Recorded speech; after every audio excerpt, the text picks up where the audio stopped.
Hi, I'm Craig Priest, and this is Beers with the Band. I'm hanging out with Hands Like Houses today. How you doing? Nice to meet you guys. Yeah, nice to meet you, dude.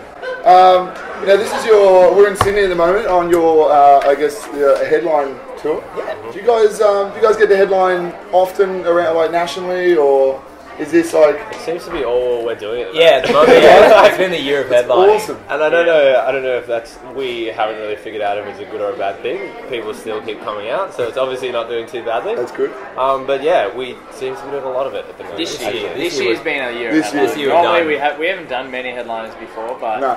this year we actually did one earlier in the year, and then we did a few headliners overseas, and then one again here now. So it's been.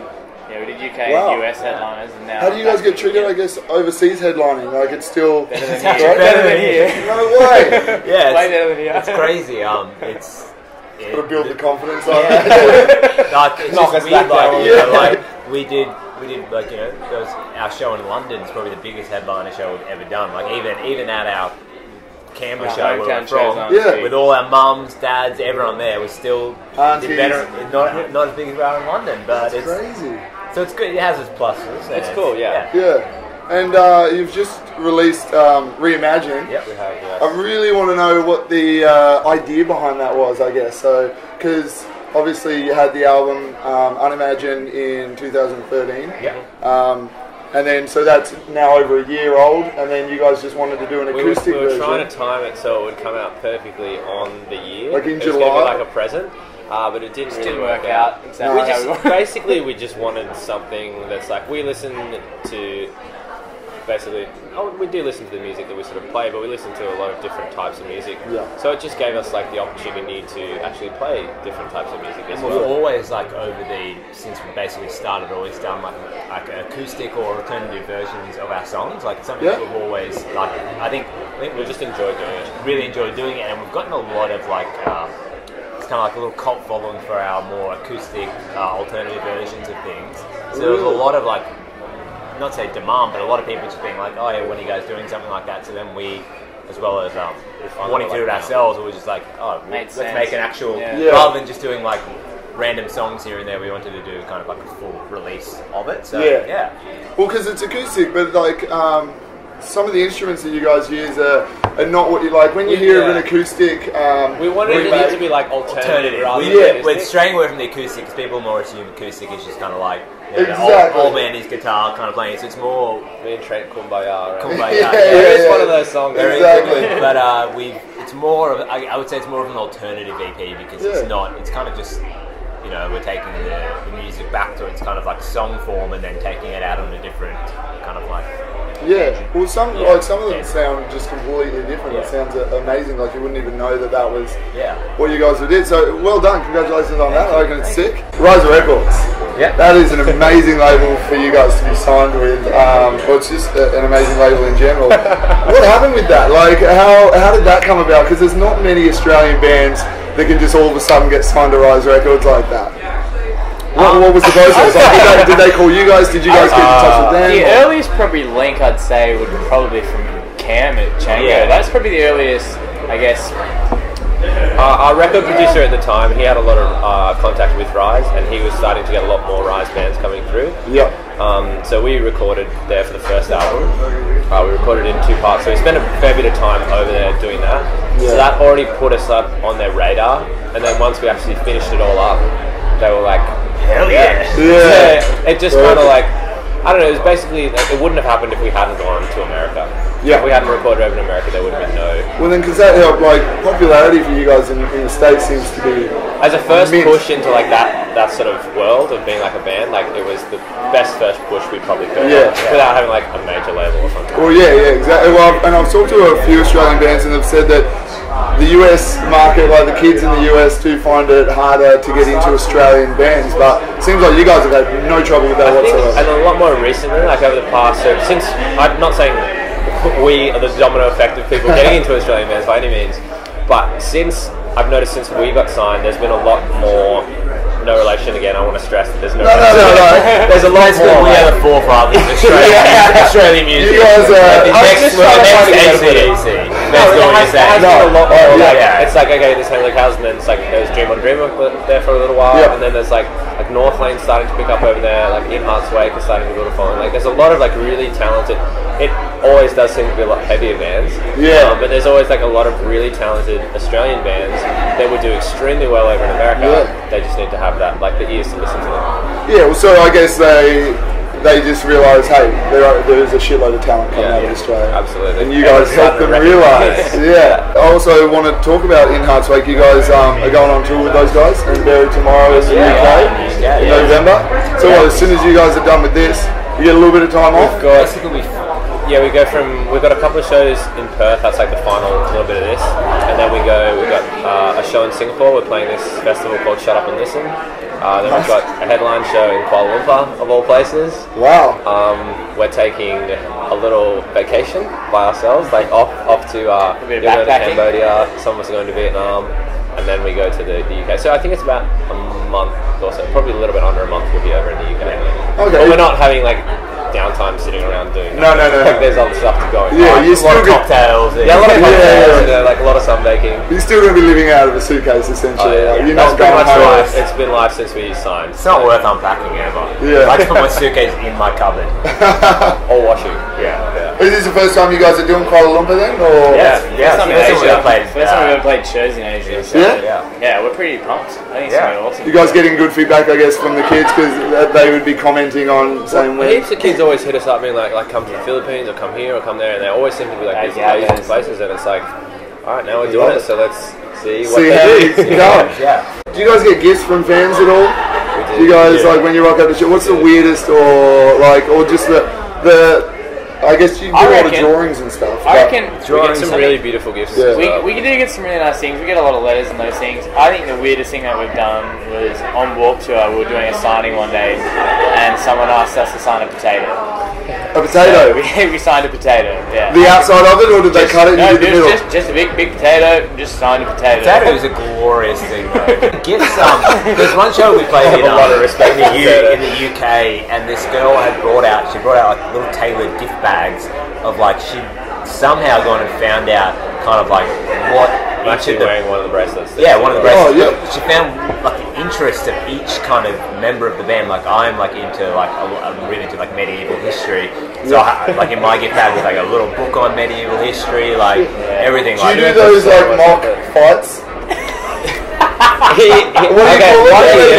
One year Jamal had like this it was like a dress up party, and it was like fully themed, and there was like mead, and there was like so much effort. You had to come like fully in costume, and like not Robin Hood, there was like Jessa. I was like this peasant in like this Hessian sack. So our parents came along, so he gets pretty into the parents dressed up? It isn't violence, it's more about the food and the wine. Okay. But I would love, I just yet to find my in on the medieval recreation. What is it called? What is it? Recreating?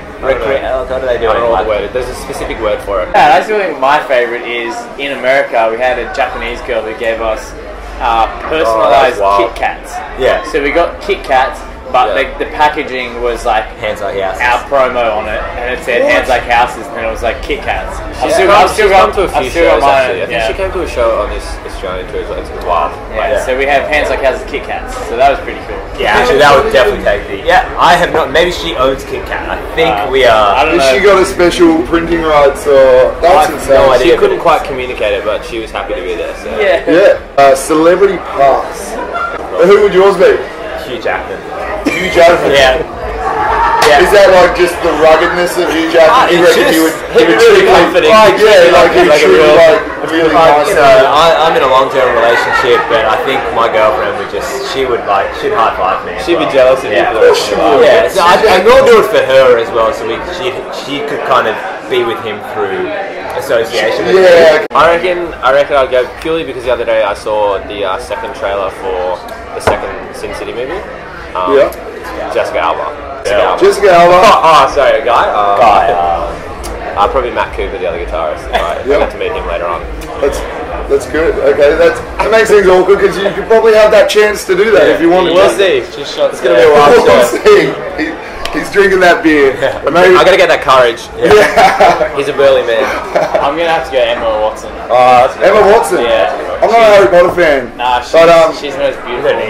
We'll get back to music. A Tale of Outer Suburbia. The film clip, I did a little version of it, which I put up on YouTube, of my interpretive dance.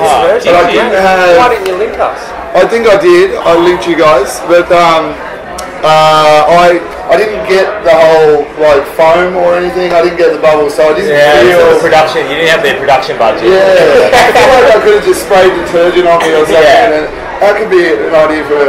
We got an OMO sponsorship to actually film all that. They provided us with all of the education that we needed. Were you guys on set for that? No, that was totally done away from us. Yeah. It's one of our good friends actually. He's the guy who directed and filmed it. Like he kind of grew up with our brothers and extended like group in Canberra, and he's awesome at what he does. And we kind of went in when we wanted to do a clip with him, and he kind of had the idea, he had everything. We were actually overseas when everything happened, so he was like, this is what I'm doing, this is how we're doing, this is what's going on, and we were like, okay.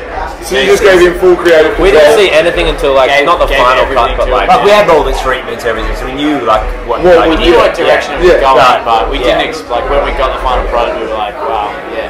And I guess we wanted to do something kind of like outside the box, just something like that wasn't talking point as well. Yeah, something that ridiculous. And also our mums kind of like they just thought it's just a tribute to them, just having a bit of a rock out to our music. Oh yeah. So my mum was just like, oh, you know, like this just reminds me of me just having a rock out. Yeah, completely different. But who's the most annoying out of everyone in the band? Not everyone in the world, just in the band. Yeah, everyone definitely has traits, and I feel like it can be like the smallest thing, like the way people eat can really frustrate me sometimes. Yeah. Like Al's pretty obsessed with how people do things, and he's actually said that he's starting his own YouTube series of how everyone in the band eats and how everyone in the band walks. Yeah. So soon we'll be having a YouTube series by Alex Pearson. Yeah, check it out. Featuring the members of HOH and how they eat and how they walk. Like some people, you can take this. You know when people like bounce on their toes, like they Maybe walk you're and bounce on their toes. Yeah, I hate that. Like people bounce on their toes, it drives me. Or people like Joel has this thing. Joel has this thing where he eats like he'll have a sandwich and he has to have his pinkies under the sandwich to support it. Yeah. And then each bite's kind of like a double bite. Like there's one bite to kind of like situate it, and then there's another bite to get through it. It drives me insane. What is it? A double bite? It's like you're almost talking to the food. You're like you want to let it know that you're enjoying it. Yeah. Like, I love food. I always have good time. But then you've got Alice with drinking a bottle of water. Like I can't do it without a bottle of water. It's just like apparently I put my tongue in the bottle. No, yeah. Apparently, it's unbeknownst to me. And my most hated thing in the entire world is snoring. Like it just absolutely sends me like. We're about to buy snoring rings. Yeah, Snoring what? Rings. Snoring rings. What is that? You can get these rings that are especially like a mood ring snorers, and apparently it's similar to acupuncture, and you put it on and it's supposed to act like put a little needle or something that will trigger into your finger. Over a few weeks it starts to decrease the amount of snoring. Our drummer is just like.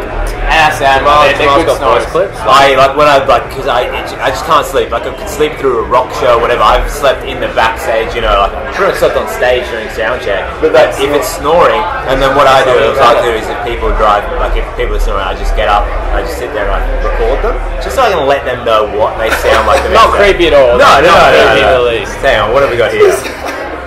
Hang on, this is on the 4th of May. That's I think. This is Matty B. This is our drummer. So this is him just having a good old snort. I don't know if everyone at home would be able to hear it. No, they will. They will. They probably could have heard it when it was happening. It shook the world. So I've actually probably got about. Do you have everyone? I've got I'm also going to start a little YouTube channel just going to call band member story. Wow. Yeah. So really. So we've got a lot of YouTube channels. I'm currently taking ideas from my YouTube channel. I don't have any yet, but. What's the worst thing that's happened to you guys on stage? I rolled my ankle a couple of nights ago. It was pretty shit. You did what, sorry? I rolled my ankle in the last song of our set. It was actually the last ring out. And it hurt heaps. Actually, the other night, because technology these days, we run with like a click track that kind of sets the time of the song. for some reason we set up a new program, and something happened with it, and it set the entire song up at double the tempo. Like double the speed, so we shredded that song. Like it was that first song. No, it was like a fourth song. For some reason, something happened, and it was just literally, and we couldn't stop it. We couldn't do anything. So we're just sitting there like this, and like a song, thrash metal band. Yeah. Sounded pretty cool. 4 minute song in 3 minutes 10 or something. So we 3 million. 3 million. So That's how much you cost. Yeah. Oh, I'll invoice you. Just we'll be in touch. Our people will talk to your people. Yeah. Okay. That's my people. Yeah. 3 million.